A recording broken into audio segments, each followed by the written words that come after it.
Hello, hi Ajju. ಸಾರಿ ನನಗೆ calls ಬರ್ತಾನೇ ಇತ್ತು.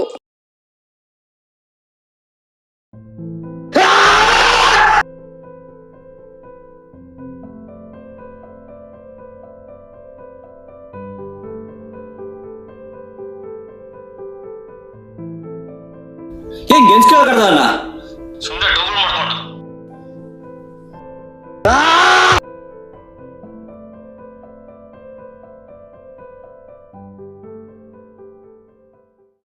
ನೀನಿರದೆ ಬದುಕೆಲ್ಲೋ ಹೋದಂತೆ, ನೀ ಬರದೆ ನನ್ನ ಉಸಿರೇ ನಿಂತಂತೆ, ನಿನ್ನ ನಗುವಲ್ಲಿ